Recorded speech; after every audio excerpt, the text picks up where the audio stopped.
한번 읽어보도록 하겠습니다. 하나님의 어리석음이 사람의 지혜보다 더 지혜롭고 하나님의 약함이 사람의 강함보다 더 강합니다. 27절입니다. 그런데 하나님께서는 지혜 있는 자들을 부끄럽게 하시려고 세상의 어리석은 것들을 택하셨으며 강한 것들을 부끄럽게 하시려고 세상의 약한 것들을 택하셨습니다. 아멘. 오늘 말씀 제목 한번 같이 봤으면 좋겠습니다. 같이 한번 읽어보겠습니다. 시작. 어리석음과 약함이 능력인 이유. 어리석음과 약함이 능력인 이유. 오늘 이 제목으로 함께 말씀을 좀 나누겠습니다. 지난주에는 소스데네에 대해서 함께 얘기를 나눴죠.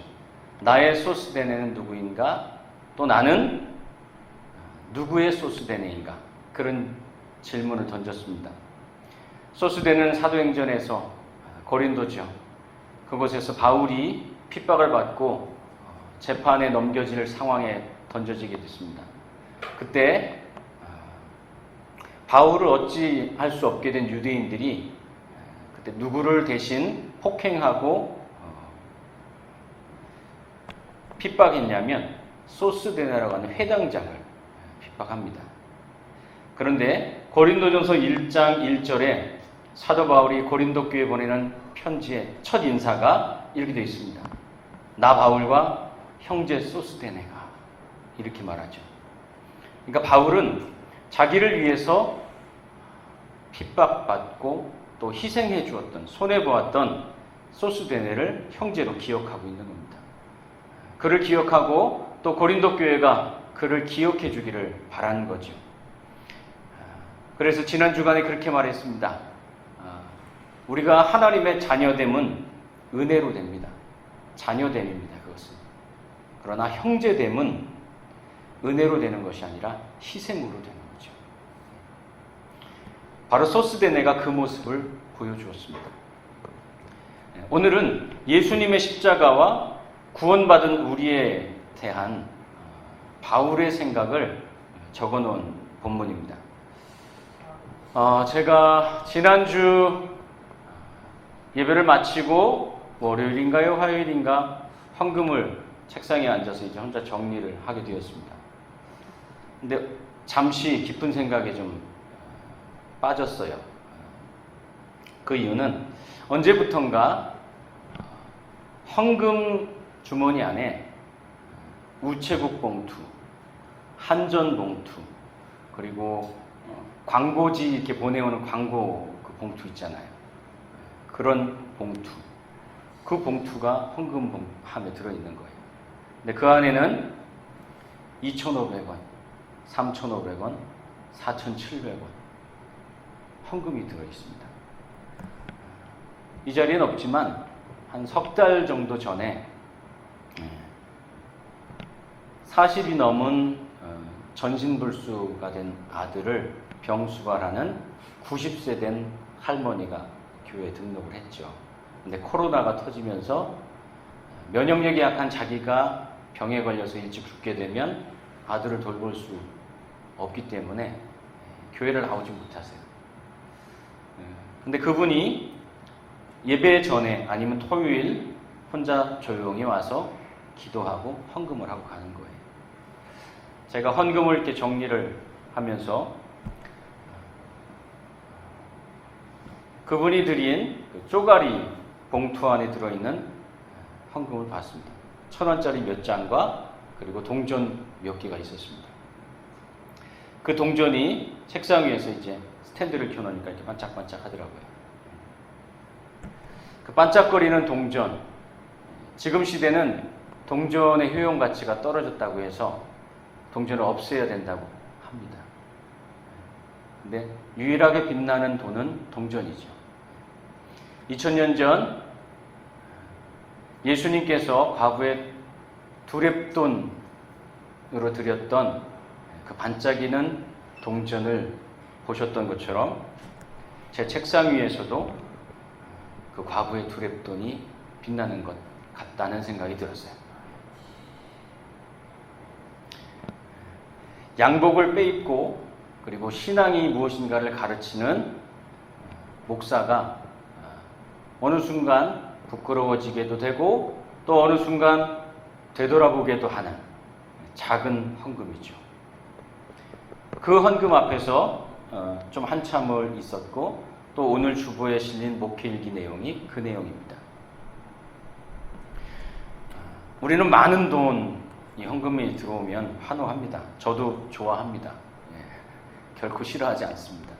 그러나 그 많은 돈이 우리의 생각을 멈추는 것이 아니라 바로 두랩돈과 같이 들여진 그 돈이 동전은 우리에게 부끄러운 거라 헌금 드릴 때 다 뺍니다.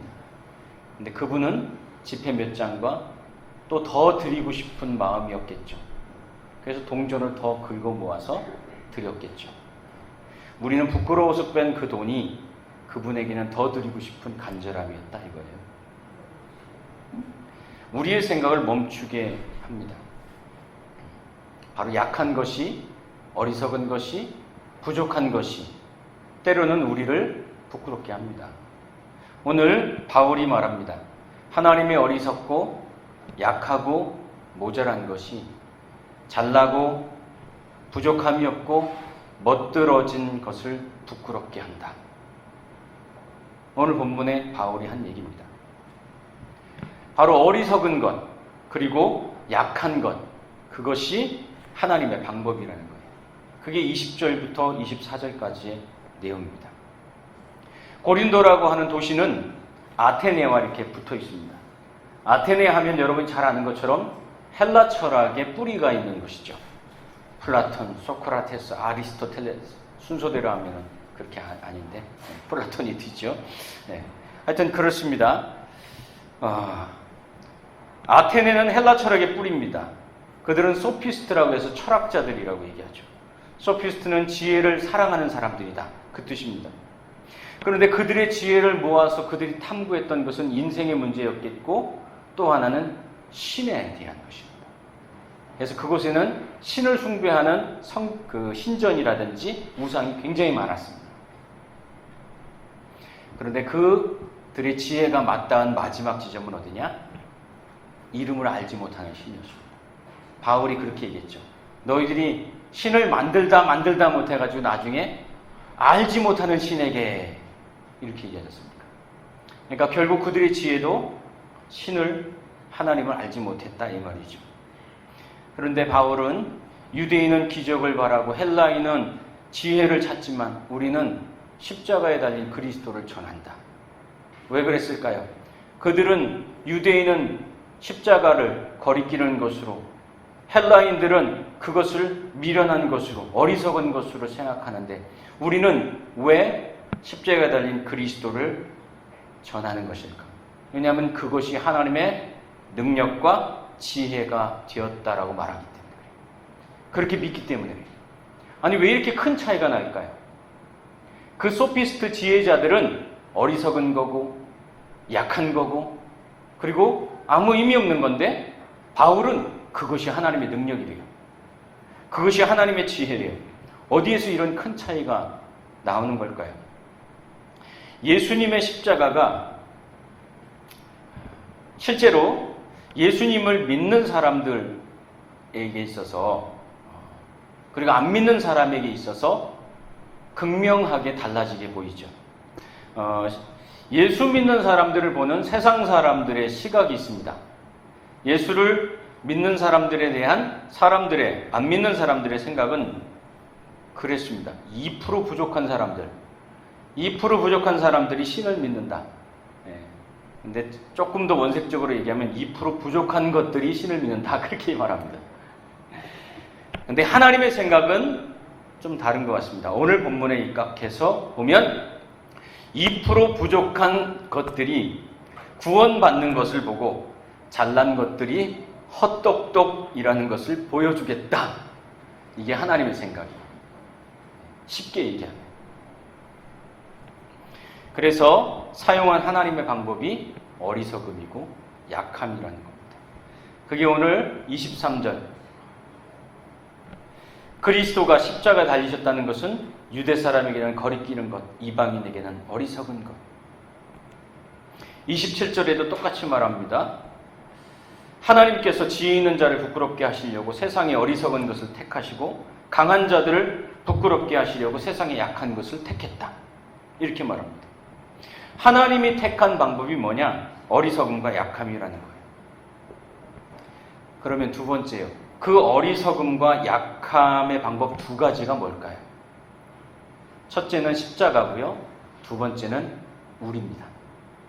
하나님이 택한 어리석음과 약함의 방법이 첫째는 십자가고 두 번째는 좀 미안합니다만 여러분과 저래요. 2% 부족한. 실제로 십자가가 생명이 됐고 우리는 하나님의 자녀가 됐습니다.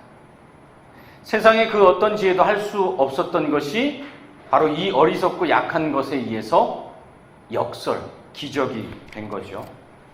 자, 그럼 하나하나 살펴보죠. 첫 번째, 하나님이 어리석음과 약함이라고 하나님이 말한 것이라기보단 유대인과 헬라인들이 생각한 것이죠. 세상 사람들. 예수님의 십자가가 왜 하나님께는 지혜와 능력이라는 역설이 될까요?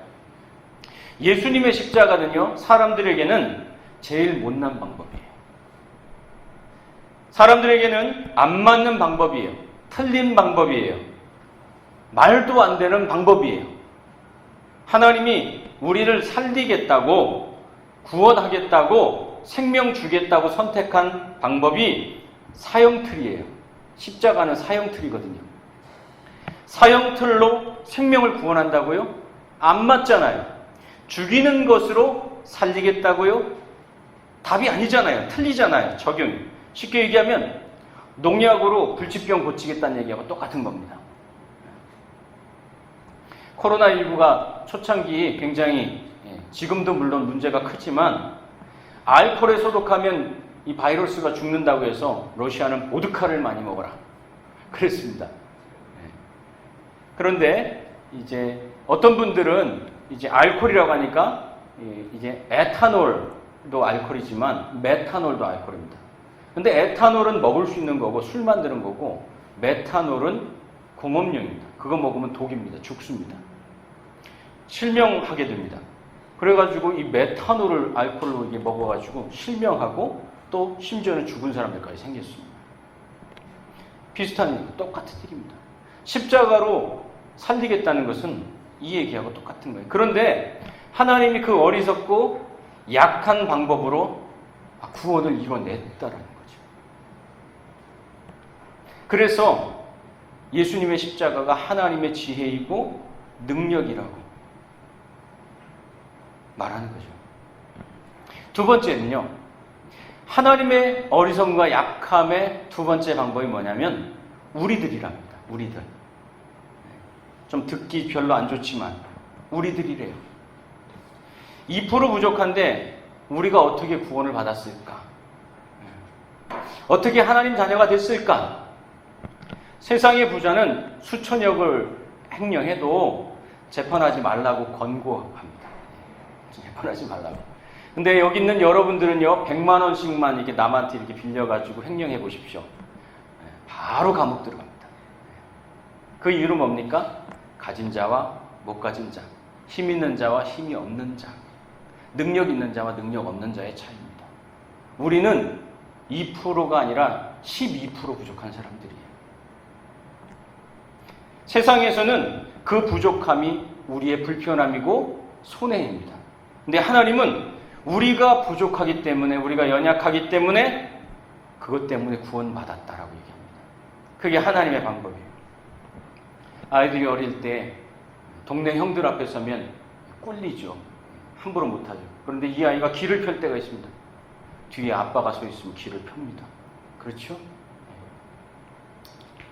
바로 예수님이 2% 아니 12% 부족한 우리의 묘수가 되고 옳은 길이 되고 정당한 방법이 되고 정답이 되셨다 이 말이죠. 그게 30절 말입니다. 그러나 여러분은 하나님의 자녀로서 그리스도 예수 안에 있습니다. 그러니까 예수를 주셨다는 거죠. 그는 우리에게 하나님으로부터 오는 지혜가 되시며 의와 거룩함과 구원이 되셨습니다. 예수님이, 우리는 12% 부족한데 예수님이 우리에게 오셔서 우리가 그 안에 있으므로 우리가 부족한 자가 되지 않게 되었다. 구원받은 자가 되었다. 이렇게 말하는 겁니다. 그리고 왜 하나님이 그렇게 하셨을까? 하나님이 왜 어리석고 약한 우리를 구원하시기로 하셨을까? 예수님을 보내셔서 그것을 31절에 말하는 겁니다.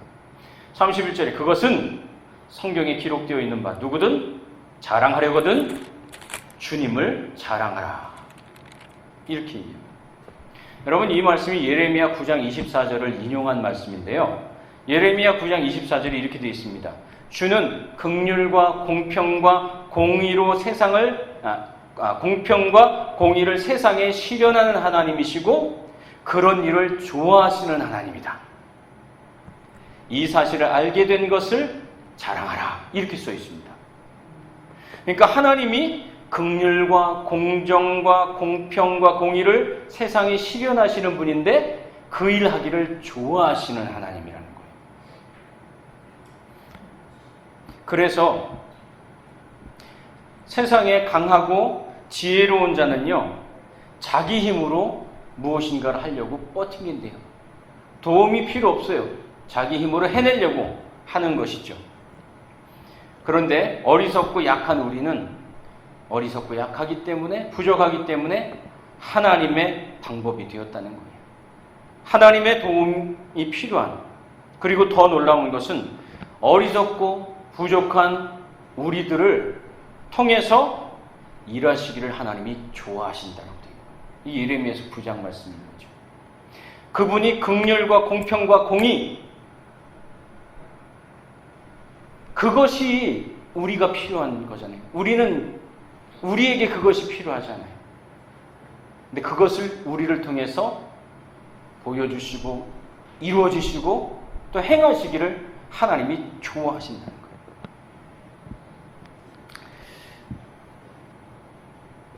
제가 지난 이번 주인가요? 역시 또 월요일이었던 것 같습니다. 희한한 일들이 좀 생겨가지고 장마가 온다길래 교회를 이렇게 좀 둘러보았습니다. 근데 어디서 새 소리가 나서 들어가 보니까 더욱 식기세척기에 새가 한 마리 들어가서 빠져 있는 거예요. 그 놈을 이렇게 꺼내가지고 구해줬습니다. 이렇게 쓰다듬어 줬어요. 그랬더니 이 녀석이 도망을 안 가요. 그래서 사진을 보시면 새 있죠? 제 손바닥 위에 이렇게 있어요. 하루 종일 이렇게 돌아다녀 봤어요. 안 도망가더라고요. 그래서 쌀도 먹이고 거미도 잡아서 좀 먹이고 그렇게 했습니다. 그래도 이제 힘을 차리면 이제 가겠지 하는 생각에 박스 안에다 넣어서 바깥에다 이렇게 내놨습니다. 새벽 기도를 마치고 나왔어요. 혹시 날아갔나 하고선 이렇게 쳐다봤더니 아직 있어요. 그래가지고 이놈 기특하네 하고선 쓰다듬어주고 또 거미 또 잡아서 또 주고 쌀 먹이고 그리고선 다시 올라갔죠. 그리고선 점심때쯤 되어서 다시 이렇게 봤더니 그때 날아갔더라고요. 얘들은 계속 뭘 잡아먹어야 되는 애들이거든요. 제가 그 녀석을 이렇게 참 잠깐의 시간이었지만 손바닥 위에 올리고 손가락 위에 올리고선 그 참새를 돌봐줬습니다. 그런데요, 그 참새가 좋더라고요. 약하고 죽을 뻔하고 힘이 없고 날아가지도 않고. 근데 그 참새가 그냥 좋더라고요. 불쌍해서 좋더라고요. 보통 참새들은 제가 조금만 다가가잖아요. 그럼 한 2m도 안 돼서 도망가 버립니다. 얘는 안 도망가요. 지금은 날아갔지만. 그 생각이 들었습니다. 우리는 우리의 약함이 늘 서글픕니다. 왜냐하면 약육강식의 세계에 살기 때문에 그래요. 근데 이 약육강식은요, 강자도 약자도 누구나 강자가 되고 누구나 약자가 되고 누군가에게. 그래서 모두 다 고단하고 그리고 피폐한 삶을 살게 하는 것이 이 약육강식이에요. 사실은 평안이 없습니다. 고단한 직장 생활을 마치고 가정에 들어가서 아빠들이 편안해하고 힘을 얻는 이유가 뭡니까? 가정의 강함 때문인가요? 아닙니다. 가정은 약해요. 함께함 때문에 위로가 되고 힘이 되는 거죠. 바울은 우리의 약함이 하나님의 좋아하심, 하나님의 함께하심이 됐다고 얘기합니다. 우리를 좋아하시는 하나님이 우리를 구원하셨고 그래서 자녀 삼아 주셨다고 말하고 있는 겁니다. 하나님의 방법은 이렇듯 역설입니다. 어리석고 약한 것을 들어서 사용하시고 그리고 좋아하시고, 세상의 방법은 힘의 우선순위입니다. 힘입니다. 그래서 경쟁을 시키죠. 그런 하나님이 여러분 나를 좋아하신다라고 지금 얘기하고 있는 겁니다. 왜 하나님이 그 일을 하셨느냐? 좋아하기 때문에 하셨다 이 말이에요. 오늘 사는 우리에게 얼마나 감사한 일입니까? 하나님이 여러분을 좋아하셔서 구원하셨답니다. 오늘 말씀의 결론입니다. 예수님의 십자가, 우리의 이야기는 어리석음과 약함의 이야기입니다. 그런데 그것이 하나님이 함께하는 이유라고 말하고 있어요. 그리고 하나님이 우리를 귀찮아하지 않고 좋아하신다. 하나님 우리를 통해서 공의를 드러내고 공평을 드러내고 일하시기를 좋아하신다. 그렇게 말합니다. 고린도 교회가 분열하고 싸웠습니다. 그게 1장의 주제죠. 왜 싸웠습니까? 서로 잘났다고 싸운 겁니다.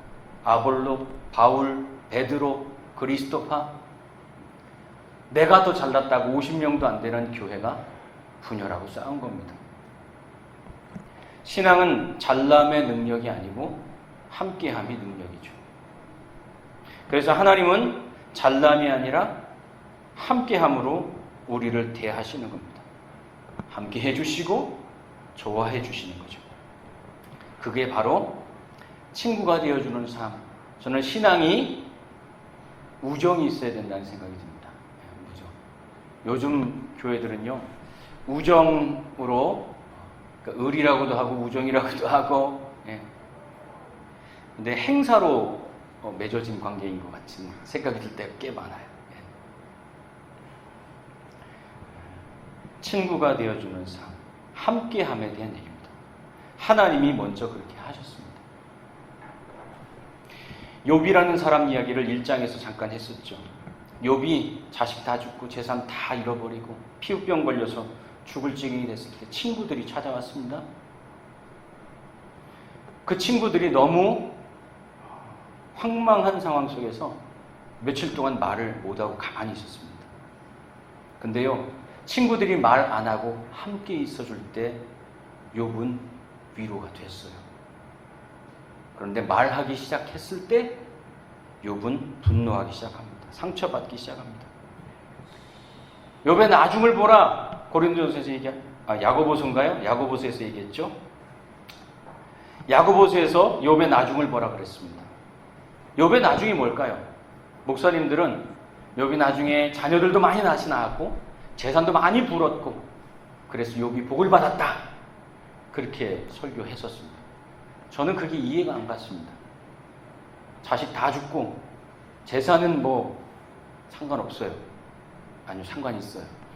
그런데 재산보다 자식을 그렇게 잃었다면 여러분 복이라고 할 수 있습니까? 저는 피토하고 죽을 것 같은데요. 그게 복이 아니에요.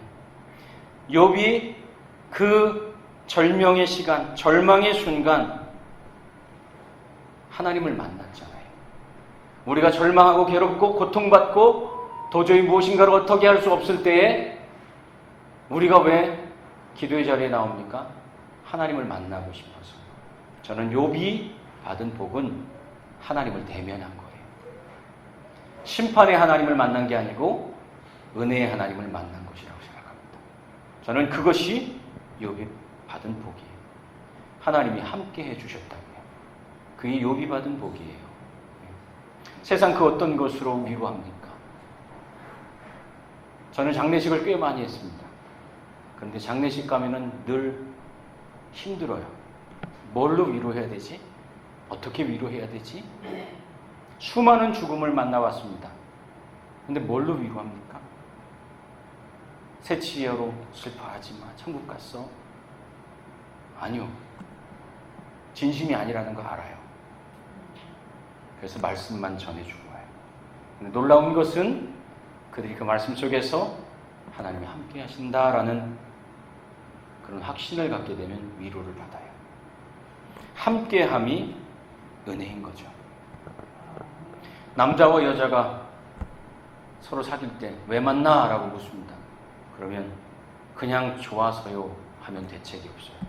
그런 조건이 없이 좋은 거예요. 하나님이 하나님 왜 날 구원하셨어요? 라고 물었더니 하나님이 그냥 좋아서 라고 대답하셔요. 그거는 대책이 없어요. 조건이 없어요. 그래서 은혜는 조건이 없어요. 하나님의 구원에는 조건이 없어요. 그냥 예수 안에 있는 것. 그래서 함께 해주는 하나님이, 좋아해주는 하나님이 우리의 힘과 용기인 겁니다. 우리의 어리석음과 우리의 약함이 하나님이 함께 해주심의 이유가 되었다. 십자가가 하나님의 능력의 이유가 되었다. 그곳에 하나님이 함께 하시기 때문에 라고 말하고 있습니다. 한 주간의 삶도 함께 하시는 하나님과 좋아해 주시는 하나님과 살아가는 저와 여러분 되길 바랍니다. 기도하겠습니다. 한 목소리로 우리는 믿음의 한 공동체다 하는 마음으로 한 목소리로 같이 한번 읽었으면 좋겠습니다. 같이 읽습니다. 누가 주님의 마음을 알았습니까? 누가 그분을 가르치겠습니까? 그러나 우리는 그리스도의 마음을 가지고 있습니다. 아멘. 오늘 말씀 제목 한번 같이 읽어보도록 하죠. 같이 읽습니다. 그리스도의 마음. 오늘 말씀의 제목은 그리스도의 마음입니다. 그리스도의 마음. 제가 사람들 앞에 나서기 시작한 후에 나도 잘하는 것이 있구나 하고 깨닫기 시작했습니다. 처음에 기타를 치면서 노래를 했었습니다. 청년으로서 교회에서 찬양 인도를 했었죠. 그러니까 사람들이 잘한다고 칭찬하더라고요. 참 좋았습니다. 그때부터 교회에서 열심히 봉사했던 것 같아요. 근데 그때부터 깨닫게 된 것, 지금까지 느낀 것은 사람들이 칭찬하고 잘한다고 하는 것을 더 잘하기 위해서 노력하며 살았다는 것을 알았습니다. 칭찬할수록 더 잘하고 싶었고 인정해 줄수록 더 인정받고 싶었고 그래서 더 많이 노력했습니다. 설교도 마찬가지입니다. 설교를 하고 사람들의 반응이 있고 또 은혜 받았다는 얘기가 나오고 또 팬이 생기고 그런 것을 보면서 더 많이 진보하고 싶었습니다. 그래서 설교 잘하는 사람들 테이프를 사서 듣기도 하고 인터넷이 보급되면서 그 사람들의 설교를 듣고 또 매일 설교한 제 설교를 들으면서 토시 하나를 점검하면서 틀린 거, 잘못 발음한 거, 그리고 호흡이 긴 거, 짧은 거, 쉬어야 될 것 해서 설교 원문에 읽어야 될 그 길이만큼 이렇게 잘라서 그렇게 하고 연습을 하고 그렇게 했습니다. 그래서 나름대로 많은 진보를 얻은 거고 지금 이 모습인 겁니다. 처음에는 더 못했습니다. 그런데 사람들의 칭찬에 취하다 보니까 어느 순간 허탈해지기 시작해요. 빈수레가 요란한 것처럼 제가 비어있다는 것을 느끼기 시작하는 겁니다. 사람들의 환호가 없으면, 칭찬이 없으면 그냥 공허한 겁니다. 비어있는 것 같고 아무리 잘해도 잘한 것 같지 않은 거죠. 그래서 깨달았습니다. 내 안에 담겨있는 것이 없구나. 수레만 예쁘게, 바퀴만 예쁘게 꾸미고 잘 만들었지 그 안에 담지를 않았구나 알게 되었죠. 지금도 여전히 자유롭지 않습니다. 그런 시각에. 그래서 칭찬해주면 그냥 좋고 그래요. 하지만 그것에 좌우되지 않으려고 노력을 하는 거예요. 근데 오늘 본문을 읽다 보니까 사도 바울이 그랬습니다. 고린도 교회 성도들의 앞에 나서서 복음을 전하고 설교할 때 자기의 모습을 이렇게 표현합니다. 3절을 보니까 내가 여러분과 함께 있을 때 나는 약하였고 두려워했고 무척 떨었습니다. 그렇게 얘기를 해요. 약하고 두려워하고 무척 떨었던 나를 기억하라. 그렇게 얘기를 하는 겁니다. 참 이상하죠. 형편없고 부족한 자기의 모습은 감추고 싶기 나름인데 정말로 나의 부족한 모습, 내가 배우지 못했거나 내가 잘생기지 못했거나 내가 외모로 뛰어나지 못하거나 이런 것은 감추고 싶은 것이 지당한 건데 오늘 사도 바울은 내가 약하고 두렵고 떨면서 너희들 앞에 서 있던 것을 기억해라. 그렇게 말하고 있습니다.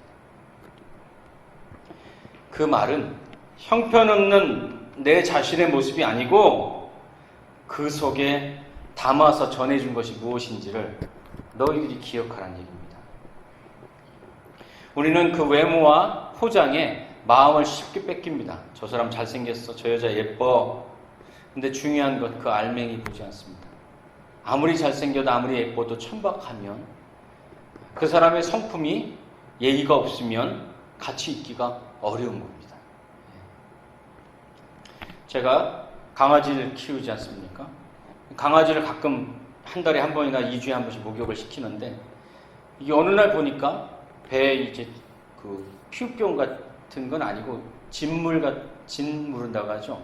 그래가지고 이게 사람 샴푸를 써가지고 진물났나 보다 생각을 했어요. 그래서 개 병원에 데리고 갔더니 그래서 그런 것은 아니고 얘가 그 임신을 안 해도 젖이 나온다네요.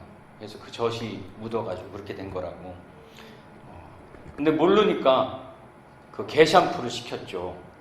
근데 개 샴푸가 사람 샴푸보다 더 비싸요. 와, 진짜. 그래서 이 개 샴푸를 가지고선 목욕을 시키는데 이게 제가 또 성질이 못됐지 않습니까? 막 이게 물 묻으면 막 털고 그러면은 이제 화가 나거든요. 가만히 있으라고 때려요. 머리를 한 대 쥐어박습니다. 이놈의 새끼 가만히 있어. 여러분 개를 위해서 좋은 샴푸를 사서 목욕을 시켜주는데 가만히 안 있는다고 머리를 때려줍니다. 여러분 그게 우리의 모습이에요. 무슨 말이냐면 냄새 나지 말라고 깨끗하라고 목욕시켜주지만 사실은 내가 맡을 때 좋은 냄새 나라고 시켜주는 거예요. 사실은. 그리고 내가 볼 때 뽀송뽀송하고 예쁜 모습이 좋아서 시켜주는 거예요. 내가 볼 때 예뻐하라고. 정말로 그 개를 사랑하고 아끼고 소중히 여기는 마음도 뭐 있을 수 있지만 그것보다는 내 마음이 더 앞선다 이 말이에요. 오늘 예배를 이렇게 준비하는데 사실은 제가 그 한 주간 그렇고 요즘 조금 제정신이 좀 아닙니다. 그 아들이 군대를 가니까 조금 힘들더라고요. 여러분 이해를 좀 하십시오. 제 마음이 좀 힘들어요, 사실은. 그런데 이렇게 정리하면서 뭐 저것도 안 껴놓고 이것도 안 켜놓고 그렇잖아요. 영향이 있는 겁니다. 근데 여기 정리하고 준비하다 보니까 이 뒤에서 애들 찬송하는 소리가 들리더라고요. 중등부 애들. 전사님이 처음에 기타를 치다가 안 치더라고요. 아마 음을 못 맞추는 건지 잘 모르겠는데, 근데 이 아이들이 찬송가를 하는데,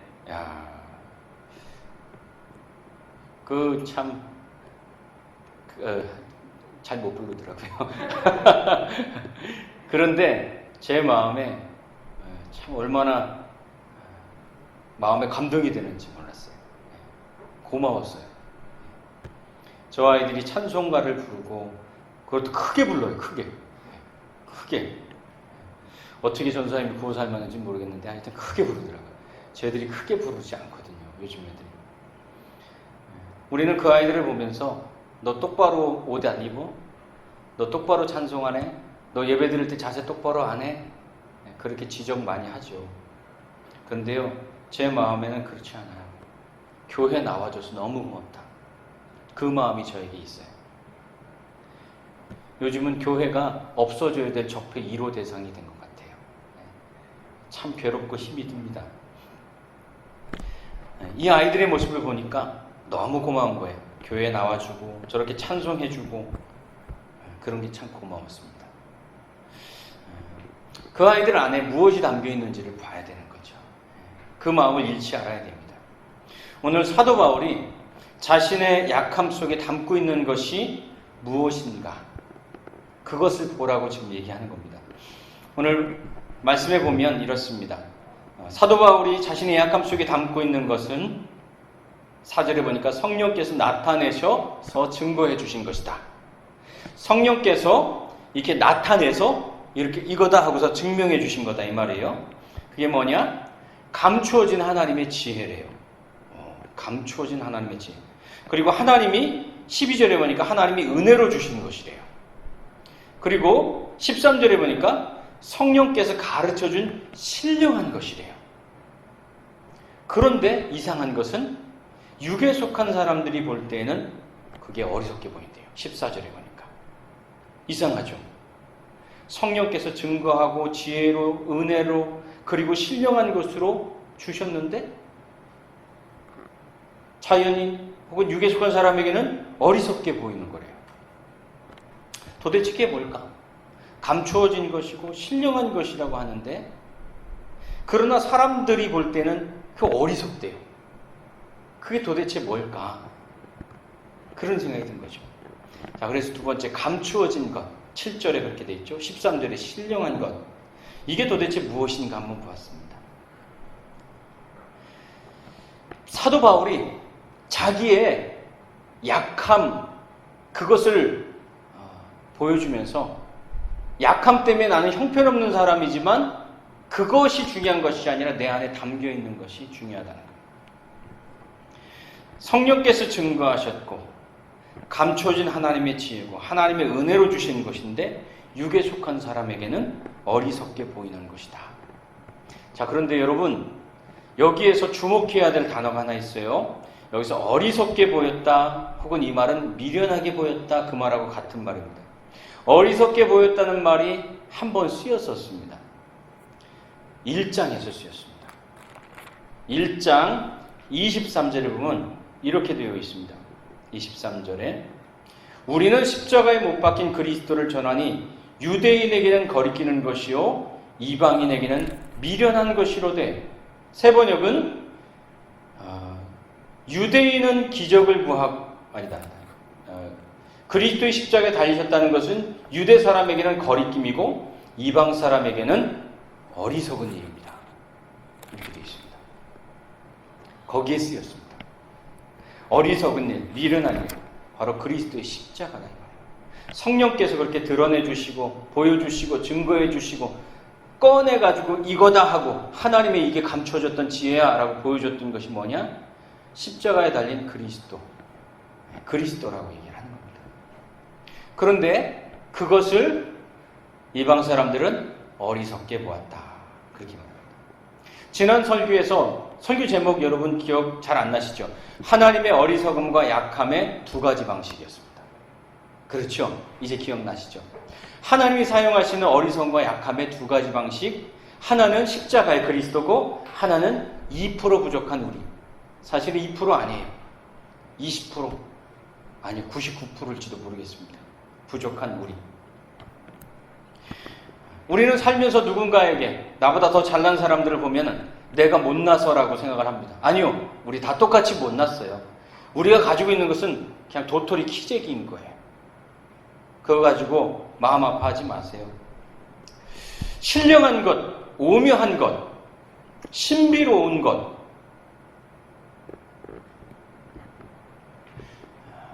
우리는 성경에서 아니면 신앙생활하면서 저 사람 신령해, 야, 저 사람 오묘해, 뭐 신비로워, 또 영적이야, 뭐 이런 말 하잖아요.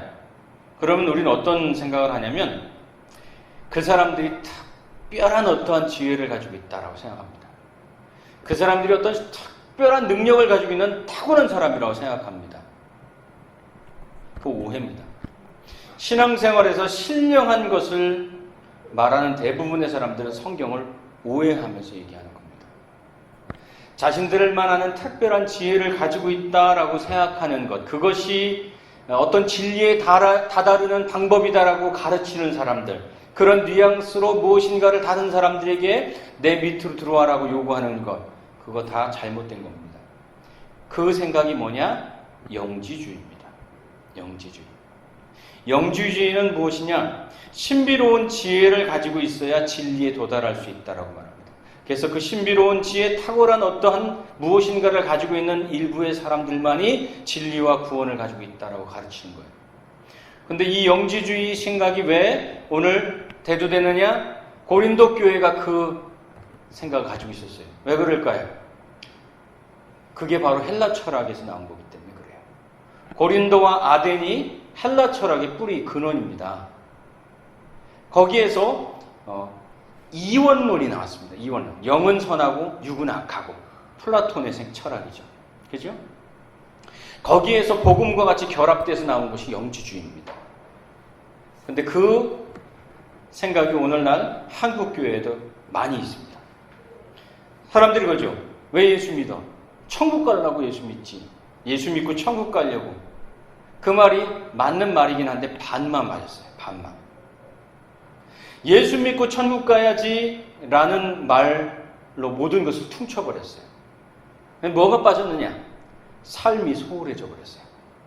그냥 예수 잘 믿고 천국 가는 것, 그것도 잘못된 거예요. 사실은 예수 잘 믿어서 천국 가는 게 아니에요. 예수님이 십자가에 달려 죽어 주셨기 때문에 구원받은 거예요. 그래서 우리는 예수 믿는 사람으로서, 하나님의 자녀로서 성숙해져 가는 길을 가는 거예요. 같이. 구원의 시작은 예수님의 십자가를 믿는 거기에서부터지, 내가 열심히 예수 믿어서 어느 수준까지 올라가면 그 다음에 구원이 아니에요. 그러니까 아주 잘못된 생각이에요. 그러니까 그 잘못된 생각으로 열심히 예수 믿으면 천국 갈 수 있어. 나는 아직 천국 갈 수준이 안 됐어라고 열심히 예수 믿는 거예요. 근데 그 열심히 예수 믿고 교회에 와서 무엇인가를 하는 것으로 내 삶의 모든 걸 다 퉁쳤어요. 그래서 예수 믿는 사람의 모습이 없어졌어요. 선한 삶, 착한 삶, 그리고 다른 사람들보다 더 성숙한 예수님을 닮은 인품이 없어졌어요. 그런 건 상관없어요. 그냥 열심히 예수 믿고 천국 가야지, 거기에 모든 것이 맞춰져 버린 거죠. 제가 어제 밖에 나갔다가 어떤 누가 스티커를 붙여놓고 갔어요. 스티커를 붙여놓고 갔어요. 굉장히 무례한 거예요, 사실. 여러분 어떤 스티커인지 알 거예요. 이거예요, 이거. 제가 가지고 왔어요. 이거 살짝 떼어가지고 어떤 분은 그냥 붙여놓고 그 옆에다가 그런 교회 되지 않도록 열심히 하겠습니다 이렇게 써붙여놓으면 그분이 나중에 와서 보지 않겠느냐 그러시는데, 뭐 그렇게 할 수도 있지만 근데 글이 너무 험해요. 글이 너무 험해서 교회 불의한 죄, 교회가 세상에 가장 어리석고 미련한 종교가 된 것은 뭐 개처럼 뭐 어떻게 되고 이렇게 하면서 멸망받을 교회, 이게 결론이에요. 그런데 굉장히 무례해요. 말도 그렇고. 그런데 그들의 말에 일리가 있다 해도 저는 기본이 또는 예의를 지키지 않는다면 상대하기 참 어려운 대상이라는 생각을 합니다. 그런데도 제가 이 이야기를 하는 것은, 여러분이 이것을 보여주는 것은 그들의 비판이 이 고린도 교회와 오늘 한국 교회의 문제를 지적하는 것에 다 있기 때문에 그래요. 맞기 때문에 그래요. 아주 틀린 얘기가 아니기 때문에 그래요. 복음에서 삶을 지워버렸다 이 말이에요. 그리고 하루 살아가는 것이 가장 위대한 일이에요, 사실은. 여러분은 그것이 별것 아닌 것처럼 저도 그렇게 생각했어요. 미래의 성공을 위해서 오늘의 삶을 희생하면서 살아야 된다라는 생각에 저도 빠져서 살았어요. 그래서 오늘을 견디며 그냥 고생하며 그냥 그렇게 사는 것, 그것이 가치 있다고 생각했어요. 근데 아니에요. 하루하루를 잘 사는 것, 예수님 안에서 잘 사는 것, 그게 가장 위대한 것. 그게 제일 어려운 일이에요. 하루하루 사는 게 쉬운 게 아니에요. 고통스럽고 힘들어요. 미래는 잘 살아낸 하루하루가 모여서 된 오늘인 거예요. 좋은 장밋빛 같은 미래 꿈꾼다고 해서 되는 게 아니에요. 그냥 오늘 하루하루를 잘 살았을 때 그 미래에 가까워지는 거죠. 복음으로 산다는 것, 그리스도의 정신을 따라 산다는 것, 그것은 어쩌면 하루하루를 내 마음을 빼앗기지 않고 주님이 가르쳐 주신 그 삶을, 그리고 주님이 주시는 그 은혜를 따라서 평화를 만들며 사는 것일 거예요. 저는 그렇게 생각해요. 그래서 오늘을 괴롭게 살지 않으려고, 오늘을 부끄럽지 않게 살려고 그렇게 노력하며 살아요.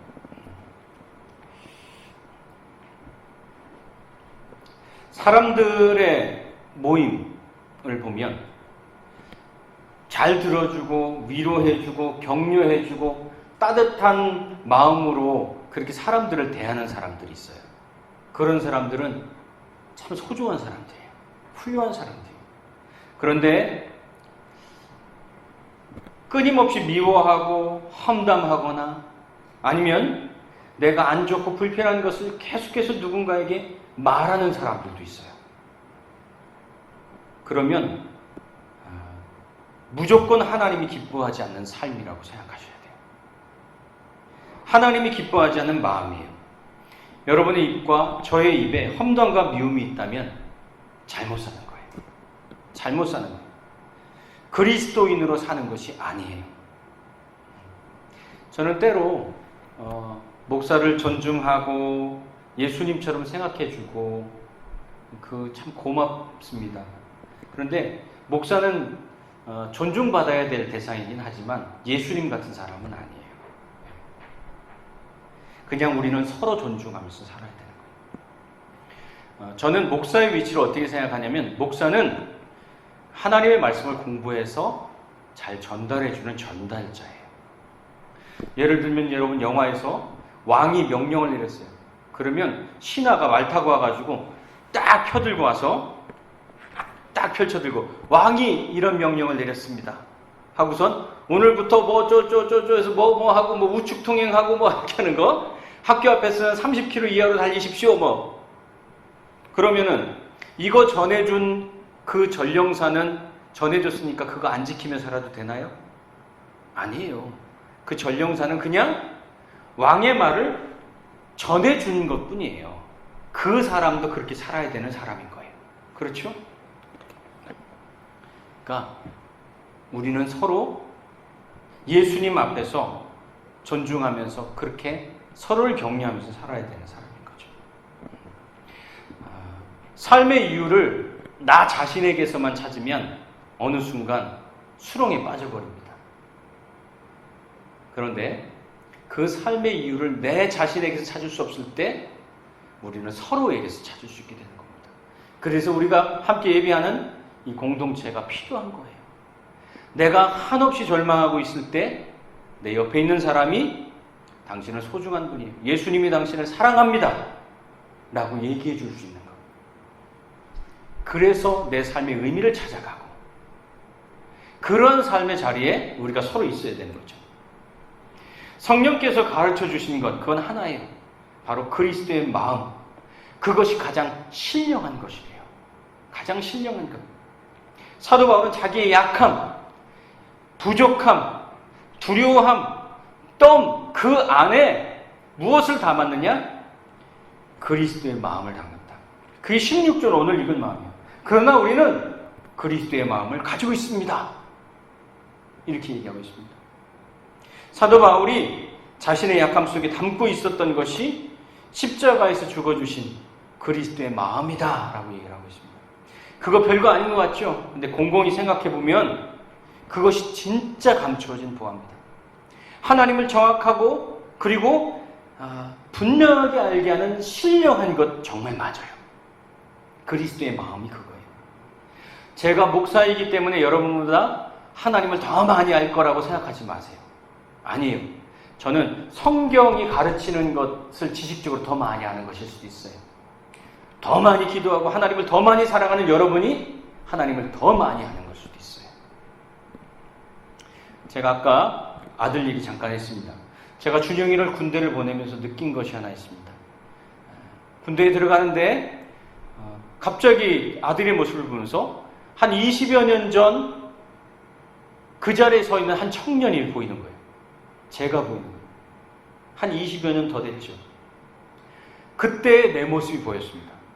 그런데 그때의 내 모습과 함께 또 무엇이 보였느냐? 그때 나를 군대에 보내던 부모님의 모습이 보여요. 부모님의 마음이. 왜? 내가 그 부모가 돼 있었거든요. 그러면서 무엇을 느꼈느냐? 내가 지금 느꼈던 그 마음을 우리 부모님이 느끼셨구나. 되게 미안한 거예요. 항상 그때 사실을 보면 내가 주인공이었는데, 근데 사실은 그 주인공의 모습에 가려져 있는 그 누구보다 그리운, 그 깊은 그리움, 그리고 깊은 아쉬움을 가지고 있었던 부모님을 20년이 넘도록 내가 몰랐던 거예요. 가늠도 못했던 거예요. 그냥 나만 힘들었던 거예요. 근데 그분의 마음이 느껴지니까 알겠더라고요. 마음이 보이면, 느껴지면 비로소 그때 그분을 아는 거예요. 어떤 사람을 안다는 것은 그의 학벌이나 지위나 가족관계를 아는 것만을 말하는 것이 아니에요. 고린도전서 13장에 보면 사랑이 없으면 울리는 꽹과리 같고, 그리고 산을 옮길 만한 믿음이 있어도 그것은 아무것도 아니다. 그렇게 말합니다. 마음이 빠져있으면 다 소용없다 이 말이에요. 그래서 하나님은 그리스도의 마음을 연약한, 부족한 우리에게 넣어주신 거예요. 그것을 그래서 신령한 것이다 그렇게 말합니다. 그렇다면 세 번째, 그 마음은 뭘까요? 그 마음이 뭘까? 마음은 어떤 마음일까요? 7절에 보니까 이렇게 말합니다. 우리를 영광스럽게 하시려고.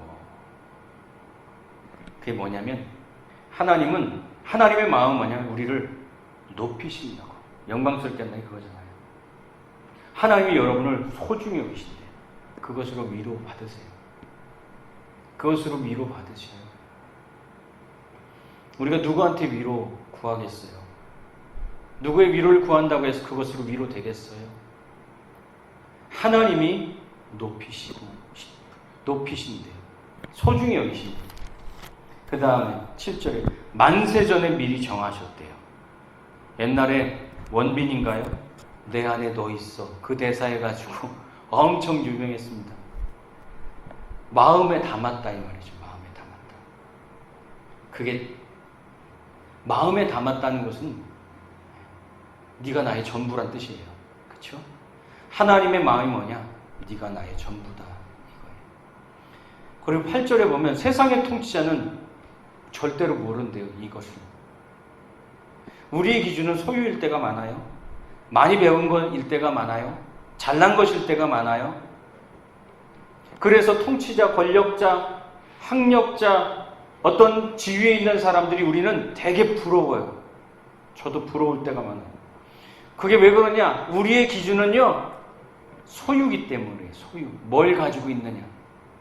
근데 하나님은 그런 통치자들이 하나도 관심의 대상이 아니에요. 즉 그들이 가지고 있는 실력, 잘남, 소유가 하나님께는 아무 소용이 없다 이 말이죠. 대신 10절에 보니까 성령을 통해서 계시하셨대요. 그것이 뭐냐? 그리스도의 마음이래요. 그리스도의 마음을 주셨대요. 여러분에게. 마음을 준 것이 뭡니까? 다 준 거예요. 여러분 누군가에게 돈 빌려줄 수 있어요. 누군가에게 뭐 선물해 줄 수 있어요. 그런데 마음 안 주면 안 준 거예요. 하나님이 그리스도의 마음을 주셨대요. 다 주신 거예요. 다 주셨어요. 다 주셨어요. 사실은 우리는 하나님이 다 주신 사람들이에요. 근데도 여전히 우리는 부족하다고 얘기해요. 왜냐? 소유 기준으로 보기 때문에. 나는 이것이 없어요. 저것이 없어요. 그렇죠? 하나님이 주신 감추어진 지혜, 신령한 것, 그분의 마음.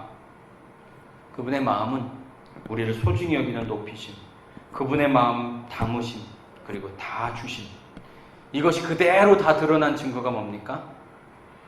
그리스도의 십자가다 이 말이에요. 그게 없으면 십자가에서 그렇게 죽지 않는다 이 말이에요. 오늘 말씀의 결론입니다. 우린 모두 부족하고 약한 사람이에요. 다 약해요. 부족해요. 이건 상대적이에요.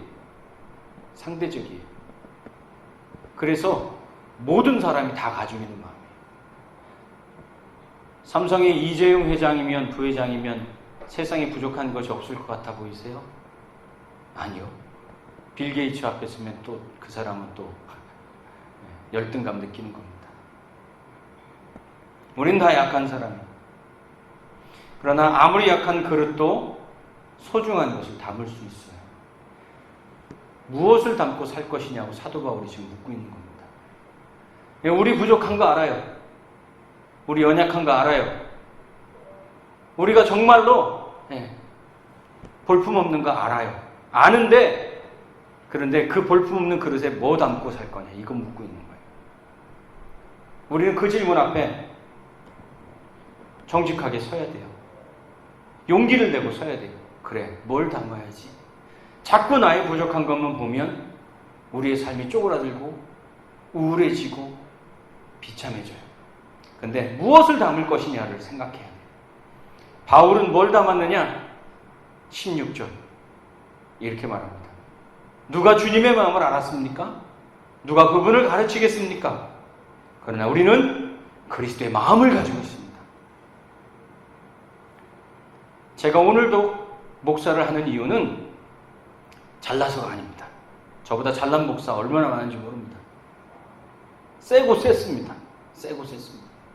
그런데 하는 이유는 그리스도의 마음을 담았기 때문에 그래요.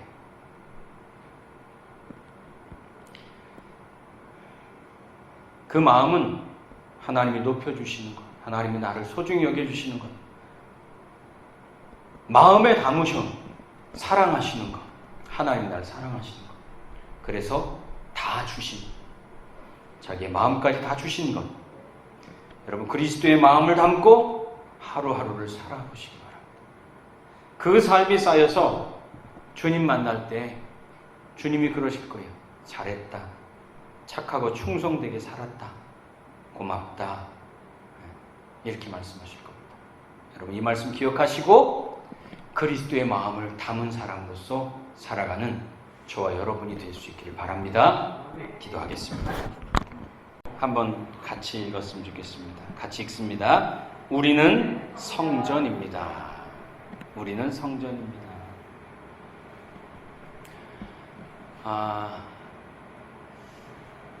뉴스에서 워낙 많이 나오고 있어서 굳이 얘기할 필요는 없지만 박원순 서울시장께서 돌아가셨죠. 자살했습니다. 한 사람으로서 애도를 우리는 표하고 있습니다. 그런데 제가 이 말씀을 드리는 것은 이 사건 때문에 새로운 갈등이 되고 있다는 거죠. 가해자 논란이 계속해서 되고 있습니다. 그러니까 피해자가 이 사건을 통해서 오히려 가해자처럼 취급을 받게 되었다는 이야기가 계속해서 나옵니다. 근데 저는 곰곰이 생각해 봅니다. 한 사람은 죽었습니다. 그 사람이 어떤 부끄러움을 가지고 있었는지는 다 모르죠. 근데 어쨌든 그 사람이 처벌받기를 원했던 그 피해자의 고소나 여러 가지 있었지만 서로 간의 빚은 이제 없다라는 생각이 듭니다. 왜냐하면 스스로에게 가장 가혹한 법정 최고형을 내렸지 않습니까? 본인에게 죽음이라고 하는, 사형이라고 하는 법정 최고형을 내렸어요. 아마 그 피해를 당했던 분도 그렇게까지는 생각하지 않았을 것 같습니다. 그냥 처벌받기만을 원했을 거예요. 그런데 왜 이것이 시끄러워지느냐? 이 사건을 보고 자신이 대단한 사람인 것처럼 편가르기에 나서는 사람들이 생기기 시작했다는 겁니다. 안 다치게 그냥 놔뒀습니다. 저는 그렇게 생각합니다. 옳고 그름을 따지는 것도 필요한 때가 있습니다. 그러나 그것으로 편가르기에 나서서 모든 사람들에게 날카로움과 아픔과 상처를 주는 일을 계속한다면 그것은 참 지혜롭지 못한, 어떻게 보면 미숙한 일이다, 그런 생각이 듭니다. 이 사회가 참 너무나 날카로워졌고 또 처참해졌습니다. 앞으로 살아가는 세상을 우리가 어떻게 웃으면서 감사하면서 행복하게 살아갈 수 있을까라는 그러한 두려움과 걱정이 많이 생깁니다. 모든 것이 너무나 차가워졌습니다. 왜 그럴까? 그것은 우리 미숙함 때문에 그렇습니다. 요즘 젊은 부모님들은 많은 것을 알고 있고 또 자녀에 대한 지식을 가지고 있고 뭐 어떻게 하면 어느 병원을 가고 어떤 것을 가르쳐야 되고 알지만, 그러나 그 지식이 오히려 선무당 손에 들린 칼처럼 사람에게 상처를 주는 무모함과 미숙함이 되어버렸어요. 그러니까 많이 안다는 것과 성숙하다는 것은 좀 다른 것이죠. 오늘 고린도전서를 쓴 바울은 고린도 교회 교인들과 교회를 향해서 이렇게 말합니다. 내가 너희에게 육에 속한 사람에게 대하는 것처럼, 그리고 어린아이처럼 내가 대한다, 이렇게 얘기를 합니다. 왜 그럴까요? 그들이 다투기 때문에 그렇습니다. 고린도 교회에 다툼이 생겼어요. 시기하고 싸움이 생겼다고 3절에 말하고 있습니다. 그래서 편가르기가 생겼습니다. 고린도전서를 보면 나오는 편가르기, 바울파, 아볼로파, 게바파, 그리스도파, 편가르기가 생겼다는 거예요. 바울은 말합니다. 아니라는 거예요. 교회는, 그리스도인은 그렇게 살면 안 된다는 거예요. 그러면서 9절에 우리는 하나님의 동역자고 또 하나님의 밭이고 하나님의 집이다. 그리고 우리의 기초는 예수 그리스도다. 11절에 그렇게 얘기를 합니다. 그러면서 그 기초 위에서 우리가 삶을 살아가는데 그 공적 혹은 업적 혹은 성과라고도 성경은 번역해 놨습니다. 공동 번역에서는 한 일이라고 되어 있습니다. 한 일. 내가 한 것. 그 한 일에 대한 하나님의 칭찬과 상을 받게 될 것이다. 이렇게 얘기합니다. 그런데 그 칭찬의 기준이 있습니다. 어떤 것은 칭찬하고 어떤 것은 칭찬 못 받는 커트라인 이하고 그런 기준이 있을 거 아닙니까? 그게 불시험이라고 나와 있습니다. 불로 한번 확 싸질러 본다는 거예요. 금, 은, 보석, 나무, 집 이렇게 지어놨다는 거죠. 그래서 그대로 남아있으면 상을 받고 그냥 홀랑 다 타면 손해받는 거고, 아무것도 없는 개털이 되는 거죠. 그렇지만 바울은 말입니다. 불시험 때문에 다 탔다 하더라도 기억해라. 구원은 잃지 않는다. 그러면서 이렇게 말합니다. 불을 해치고 나온 것처럼 빈손일 수는 있지만 죽지 않고 살아서 나온 것처럼 구원은 잃지 않는다. 생명은 보존한다. 그렇게 얘기합니다. 그러면 왜 그렇게 될까요? 다 타버렸는데 불 속에서 나온 것처럼 생명은 어떻게 보존할 수 있었을까요? 그것도 역시 기초 때문이라는 거예요. 이유는 딱 하나예요. 기초 때문이라는 거예요. 그 기초가 뭡니까? 예수 그리스도라는 거예요. 예수 그리스도 외에는 다른 기초가 없다. 그렇게 말합니다. 그래서 오늘 본문에서 3장에서 바울이 정말로 하고 싶은 얘기가 뭐냐? 너희들의 기초는 예수 그리스도라는 거예요. 그거는 변할 수도 없고 바뀔 수도 없고 다른 것으로 대체할 수도 없다는 거예요. 우리가 그리스도인으로 산다면 살아가는 모습은 다를 수 있어요. 그러나 기초는 딱 하나라는 거예요. 예수 그리스도라는 거예요. 그것 때문에 구원받았고 그것 때문에 산다는 거예요. 제가 건축을 했습니다. 건축을 하면서 건축 일기를 썼어요. 그러면서 하나 든 생각이 있습니다. 건물은, 이 세상에 있는 건물은 수만, 수천, 수십만 가지의 건물이 있습니다. 다 달라요. 다 달라요. 그러나 기초는 딱 하나입니다. 기초는 무조건 평평해야 합니다. 기초를 예쁘게 만들겠다고 타원형으로 만든다든지 아니면 이렇게 끼우려서 만든다든지 그 사람 건축 못합니다. 세우는 족족 다 무너져 버립니다. 그러니까 기초는 하나입니다. 평평함이 기초입니다. 다른 기초는 없습니다. 평평함이 기준입니다. 우리의 신앙에 다른 기초는 없어요. 예수 그리스도가 기초라는 거예요. 그러면서 바울이 말합니다. 여러분은 하나님의 성전입니다. 그 기초 위에 세워진 여러분은 하나님의 성전입니다. 16절에 그렇게 얘기를 하는 거죠. 여러분은 하나님의 성전이며 하나님의 성령이 여러분 안에 거하시는 것을 알지 못합니까? 이렇게 말합니다. 우리가 하나님의 성전인 이유가 뭐냐? 16절에 하나님의 성령이 거하기 때문에 성전이래요. 여러분이 대단해서 그런 거 아니래요. 여러분이 잘생기고 이뻐서 그런 거 아니래요. 돈이 많아서 그런 거 아니래요. 여러분 안에 성령이 거해서 그냥 성전이 됐대요. 그거래요, 그거. 16절이 그렇게 말해요. 그래서 거룩하대요. 하나님의 성령이 거하셔서 거룩하대요. 그런데 이 성전을 누구든지 파괴하면 하나님이 멸하신다. 그렇게 얘기를 합니다.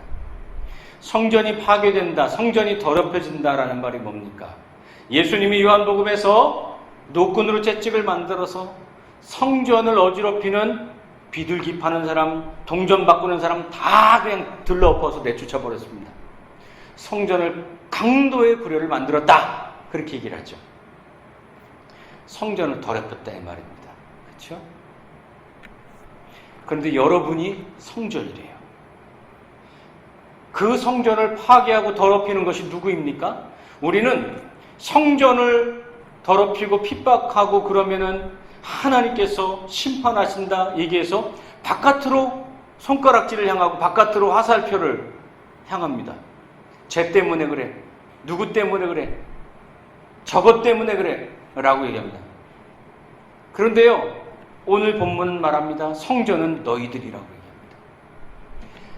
내가 성전됨의 거룩함을 파괴하는, 내 성전됨을 파괴하는 것은 누구냐? 나 자신이에요. 여러분의 거룩을 망가뜨리는 것이 누구입니까? 나 자신이에요. 다른 어느 것도 아니에요. 내 안의 거룩을 손상시키는 것은 나예요. 그래서 18절에 말합니다. 아무도 자기를 속이지 말아라. 속지 말라 이 말이에요. 그리고 속이지도 말라 이 말이에요. 자기 기만에 빠져버리는 것, 그것이 하나님의 성령이 거하시는 성전된 나를 더럽히는 거예요. 내가 내 스스로 내 안에다 비둘기 파는 자, 동전 바꾸는 자 다 끌어다 들여서 장사시키고 그리고선 잘못됐다고 남 탓하고 있는 내 모습이, 그것이 성전을 더럽히는 거다. 그렇게 얘기하는 겁니다. 정말 지혜 있는 사람이 되라. 그렇게 얘기합니다. 그런데요, 18절에 어리석은 사람 되지 말고 지혜 있는 사람 되라고 하는데 이 세상의 지혜는 어리석은 거래요. 오히려 18절에 어리석은 사람 되라고 그래요. 하나님 보시기에 어리석은 사람. 지혜로운 자들의 생각을 헛된 것으로 하신다. 그렇게 말했습니다. 여러분, 여기 지혜로운 사람이라는 것은 뭡니까? 고린도 교회의 배경을 같이 봐야 됩니다.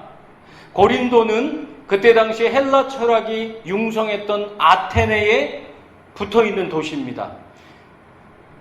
헬라 철학이 뭡니까? 아리스토텔레스, 플라톤, 소크라테스, 여러분이 익히 들어 잘 알고 있는 그런 철학자들이에요.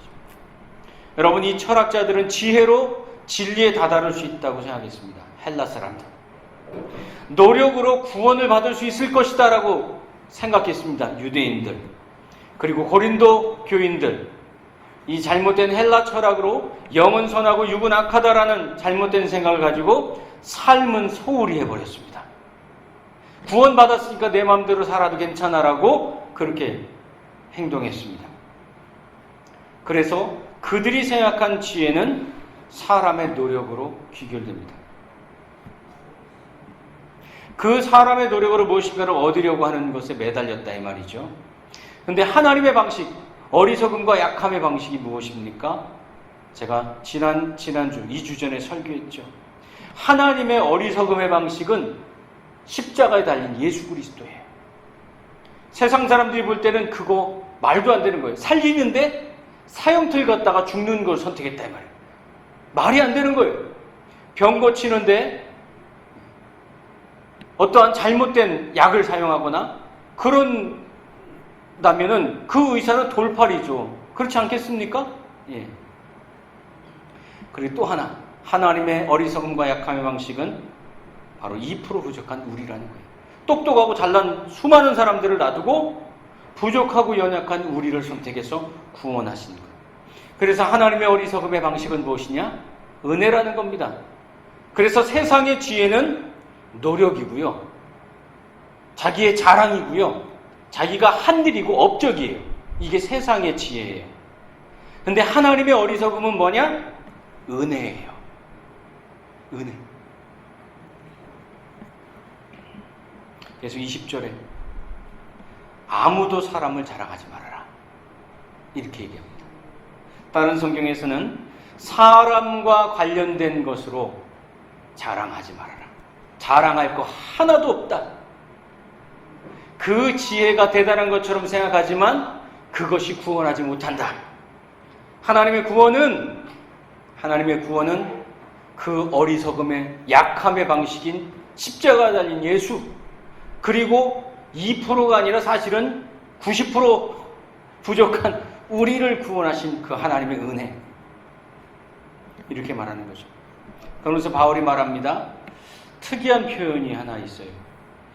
22절에서 23절. 바울이나 아볼로나 게바나 세상이나 삶이나 죽음이나 현재 것이나 장래 것이나 모든 것이 다 여러분의 것입니다. 그리고 여러분은 그리스도의 것이요 그리스도는 하나님의 것입니다. 이렇게 얘기합니다. 너희는 예수님 것이야. 그리고 예수님은 하나님의 것이야. 이렇게 얘기합니다. 누구의 것이다라는 얘기가 왜 갑자기 나옵니까? 소유권에 대한 얘기입니다. 소유권. 여러분, 사형리라고 하는 전도지를 보면 의자라고 하는 비유 설명이 나옵니다. 의자에 내 삶의 마음에 내가 주인이 돼서 앉아있으면 내 삶이 엉망진창입니다. 그런데 내 삶의 의자에 예수님이 주인 되어서 앉아 계시면 삶이 딱 질서가 잡힌 모습으로 이렇게 설명되어 있는 걸 보게 됩니다. 신앙생활은 그리스도인 됨은 무엇이냐? 누가 주인이냐는 겁니다. 이전에는 내가 주인이었는데 이제는 예수님이 내 삶의, 하나님이 내 삶의 주인이라는 것이에요. 그러니까 소유권이 이제는 예수님께로 옮겨졌다는 거예요. 소유권이 하나님께로 옮겨졌다는 거예요. 그래서 뭐냐? 성전이라는 거예요. 성전. 성전이 뭡니까? 앞에서 9절에 얘기했죠. 우리는 하나님의 그 집이다. 그렇게 얘기했지 않습니까? 하나님의 집이다. 밭이다. 그렇죠? 하나님의 집이 뭡니까? 성전이죠.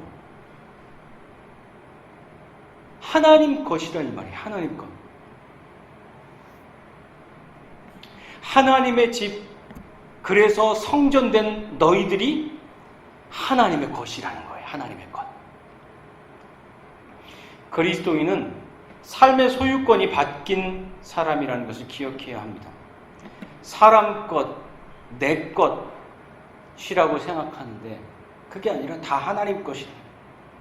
성전을 소유권으로 설명했어요. 이제 하나님의 것이고, 그래서 성령이 이 안에 있다. 왜 성령이 쓸데없이 내 안에 계십니까? 안 그래요? 여러분은 성령이 여러분 안에 전세 산다고 생각해요. 아니에요. 이 하나님 것 됐어요. 이제 팔렸어. 여러분 팔렸어. 그래서 이제는 하나님 것이에요. 여러분이 전세 사는 거예요. 성령님이 주인이시다는 거예요. 하나님의 집이라니. 그래서 자랑할 게 없다. 자랑하지 마라. 그렇게. 그래서 그리스도인으로 사는 것, 세 번째, 그리스도인으로 사는 것은 무엇입니까? 자랑으로 사는 게 아니라는 거예요.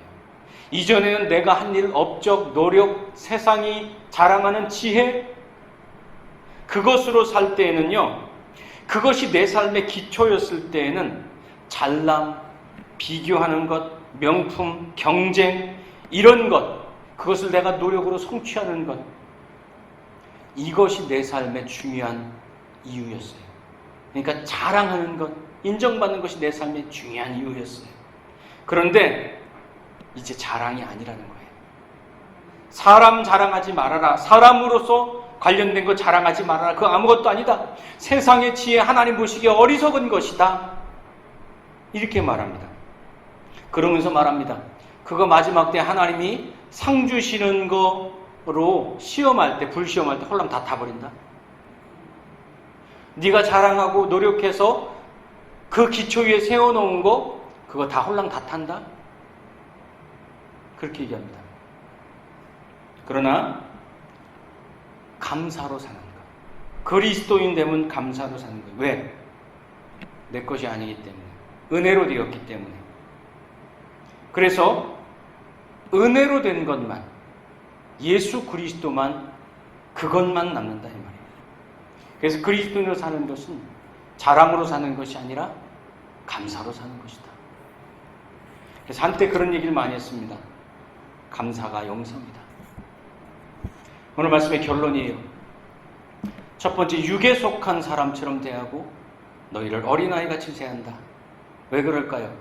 고린도 교인들이 자랑에 빠져버렸습니다. 자랑에 빠져서 서로 잘났다라고 다투기 시작했습니다. 편가르기를 시작했습니다. 시기하기 시작했습니다. 나는 아볼로파, 설교 잘하는 아볼로 선생님이 최고야. 그래도 신학을 잘하시는 바울 선생님이 최고야. 능력 있는 게바가 최고야. 다 소용없어. 그리스도파가 최고야. 편가르기 시작했어요. 그게 뭡니까? 그 안에 자기 자랑을 교묘하게 섞은 거예요. 바울은 말합니다. 그렇게 자랑하고 다투기 때문에 너는 육에 속한 사람이고 어린아이와 같아. 저는 요즘 한국교회를 보면 그런 생각이 듭니다. 육에 속하고 어린아이와 같이 우리가 행동하는 것 같다. 세상은 물론 말할 것도 없이 육에 속하고 어린아이에 속했습니다. 근데 옛날에는요, 교회가 세상보다 조금 형님 같았어요. 근데 요즘은 세상이 큰 형님 같고 교회가 막내 동생 같아요. 바뀐 것 같아요, 뭔가가. 세상을 향해서 막 오히려 생떼를 쓰기도 하고 세상보다 더 못나게 행동하는 것을 봅니다. 그러지 말라는 거예요. 하나님의 성전처럼 살라는 거예요. 내 것으로, 내 자랑으로, 내 업적으로, 내 한 일로 내세우며 사는 것이 아니라 하나님 것이다. 전세 산다는 걸 기억하면서 살라는 겁니다. 여러분 다 전세 사는 거예요. 전세 사는 거. 마지막 죽을 때 이거 가지고 가는 줄 아세요? 다 내놓고 가야 돼요. 전세 사는 거예요. 그래서 세 번째, 자랑은 그렇게 여러분이 얻고 싶어하고 갖고 싶어하고 갈망하고 소망하던 그 자랑은 다 탄다. 마지막에 홀랑 다 타서 없어져 버린다. 그거 갖고 불에서 나오는 사람 아무도 없다. 그렇게 얘기하는 겁니다. 뭐만 남느냐? 감사만 남는다. 하나님은 자랑은 기억하지 않습니다. 그러나 감사는 기억하시는 것 같습니다.